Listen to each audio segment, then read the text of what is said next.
নুপুরের দাম 1000 টাকা হলেও তার স্থান পায়, আর টিপের দাম 1 টাকা হলেও তার স্থান কপালে।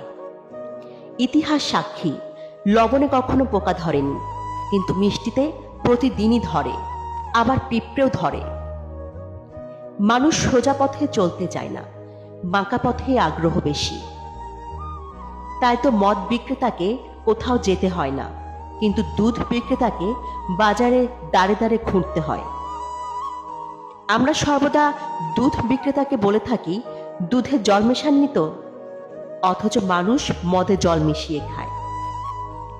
আজ অবধি মানুষকে এতটুকুই চিনলাম, জানোয়ার বললে খেপে যায়, অথচ বাঘের বাচ্চা বললে খুশি হয়। দুটোই কিন্তু পশুরই বাচ্চা। কচু পাতা দেখেছেন নিশ্চয়ই, উপরে সবুজ আর ভেতরে চুলকানিতে ভরা। ঠিক তেমনি কিছু মানুষ আছে, বাইরে থেকে দেখতে ভীষণ সুন্দর আর পরিপাটি, কিন্তু ভেতরটা আবর্জনায় ভরা। সাপ দুধ খেয়েও বিষ উগড়ে দেয়, আর গরু ঘাস খেয়েও দুধ দেয়। সুতরাং দোষটা খাবারের নয়, পার্থক্যটা স্বভাবের। নিজের যোগ্যতা নিয়ে কখনো অহংকার করবেন না। মনে রাখবেন, পাথর কিন্তু তার নিজের ওজনের জন্যই জলে ডুবে যায়। কি আজব এই দুনিয়া জানেন?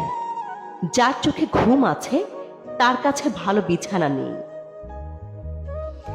যার কাছে ভালো বিছানা আছে তার চোখে ঘুম নেই, যার মনে দয়া আছে তার কাছে দেওয়ার মতো কিচ্ছু নেই, আর যার কাছে দেওয়ার অনেক কিছু আছে তার দেওয়ার মনটাই নেই।